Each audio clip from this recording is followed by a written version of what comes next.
Outside the government, beyond the police, the 21st century is where everything changes and a quarry in Neath is ready. Welcome back to another Big Finish Torchwood main range review.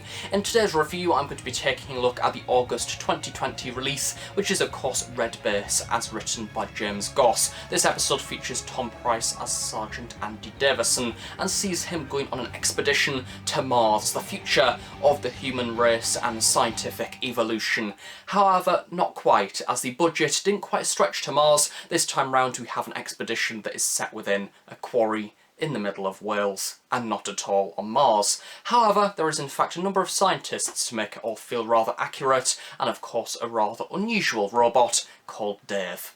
This release is available to be purchased now on the Big Finish website. The physical CD is £10.99. I do believe the download is around £8.99. There is also a trailer that can be listened to, as well as additional story details. So I must admit, this is an episode that rather intrigued me, because over the past few months we have had Dinner and a Show, Iceberg, we've had, of course, last year Smashed. All of those episodes, even Dissected as well, are very human. They are a Torchwood story with real-life humans, as you would come to expect, however dealing with rather human things. Day-to-day domestic life, the likes of Dinner and a Show is of course a date piece set around Valentine's Day, however with everything going wrong and of course the theatre being surrounded by aliens.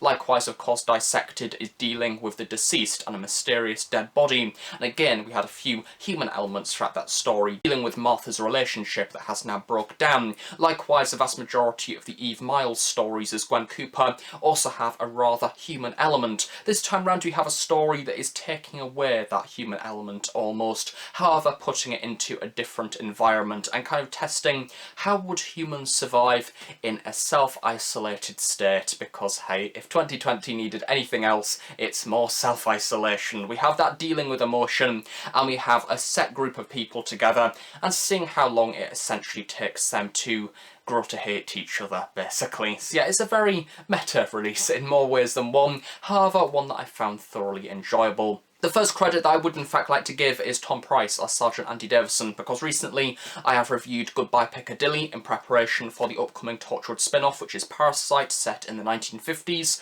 alongside Norton Folgate, and I think that he is an excellent character. I think that Sgt Andy Davison is so down to earth, and he's kind of one of those people who really shouldn't have the responsibility to deal with aliens and artificial stuff from other realities and everything else that is thrown at him throughout the various Big Finish audio dramas that he has done. However, there's something brilliant about this character that is very relatable, because he is so underestimated. I think that in each story that I have seen Sgt Andy Davison within, everybody always seems to have a little bit of a go at him, but in reality he is in fact a rather lovely human with lots of warm, lovely qualities. However, he's thrown into these situations that are very grim. This story we get to see Dave the robot, who is basically a very annoying robot because everything that he says is very polite, and of course when you have a very polite robot, it means that it is very hard to have a conversation with him trying to find out who has killed all the people within the Mars expedition. And of course likewise in a number of other stories that we've seen on Big Finish that Tom Price has featured within, the likes of Corpse Day, we had a very depressing situation throughout that story, and a very dramatic situation that Sgt Andy Davison was thrown into, and because of that he felt rather strongly in the episode, tried to make Owen Harper see sense. I would really like to get round to reviewing Corpse Day at some point, because it is an absolutely brilliant story, but I kind of feel like those qualities are once again used throughout this story, because it's very real, very gritty, but also very dark. It kind of reminds me of that game a number of years ago that was set in the diner. I think, is it Freddy's something? I don't know, the one with the weird sort of animatronic robot things. You can tell how out of sync I am with cool things. But yeah, it's a bit like that, but kind of on Mars. But not on Mars, in a quarry in Wales, near Neath.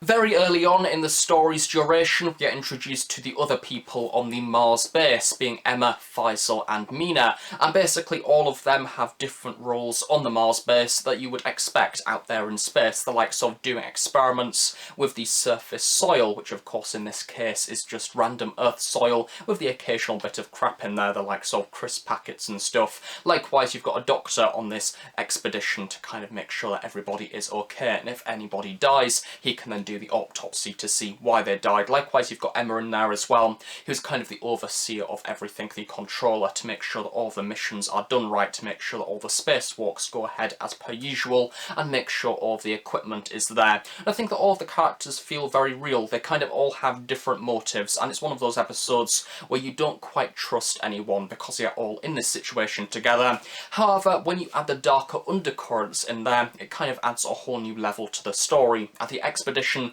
was in fact once a considerably large one, and now we only have 3 members of the expedition left, with Andy now being recruited as a part of the team because he decides to investigate, however ends up being captured within the base by Dave. And it turns out that a number of the people who are a part of the expedition have in fact died, and with no contact with the outside world to make that experience of living on Mars be authentic as possible, we have all of the deaths being put down to human error, including the likes of being fried by solar panels or drinking a cup of coffee that has a rather large volume of mercury within it. Human error indeed. And throughout the episode we're kind of trying to decide who is the person that has committed the murders. And yes, it is basically a crime drama, but in space, but not in space. And you kind of have Sgt Andy Davison taking over that detective role, trying to figure out who is the killer, what are they doing, and kind of throughout the entirety of the episode you're dealing with Dave generally just being annoying, being very logical, being very polite, trying to help out.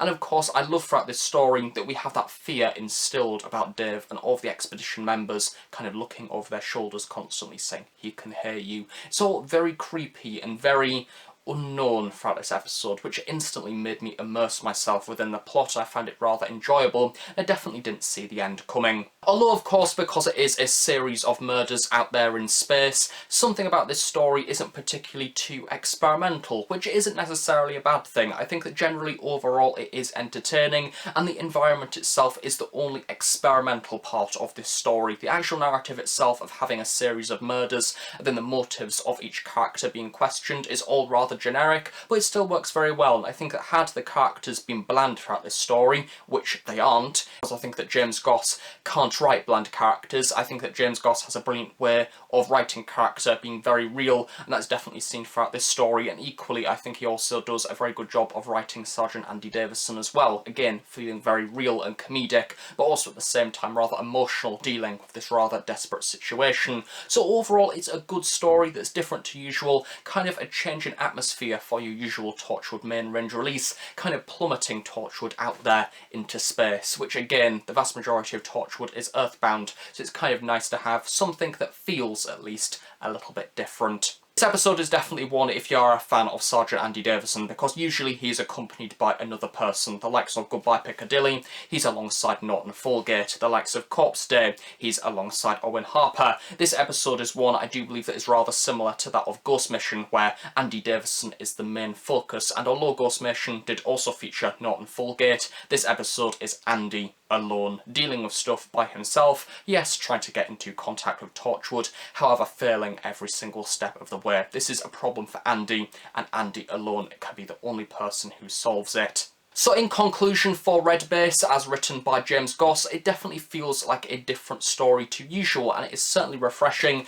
and to be honest, I just find Tom Price incredibly enjoyable to listen to. I love the fact that he is within the 8th Doctor series of Stranded. Of course, recently I've also listened to Goodbye Piccadilly, and there's something about his character that is simply so easy to listen to on audio, because sometimes there is a sense of detachment from the other members of the Torchwood team. You don't quite know what they are thinking, because all of them are considerably mysterious and keep their personal life and life behind the scenes all quite wrapped up, especially the likes of Owen Harper. So having a character like Andy in there but is completely different to that, again, makes for a refreshing listen. There's something a little bit different to usual. Of course, he does in fact return later on this year for another story alongside Owen Harper, which, given how much I enjoyed Corpse Day, I'm very much looking forward to that episode whenever it is released in the later half of 2020. So thank you very much for watching this review. I hope you have enjoyed it. Do of course stay tuned on the Host Productions for brand new Doctor Who content each and every week, as well as of course fairly regular Big Finish reviews. And of course on that note,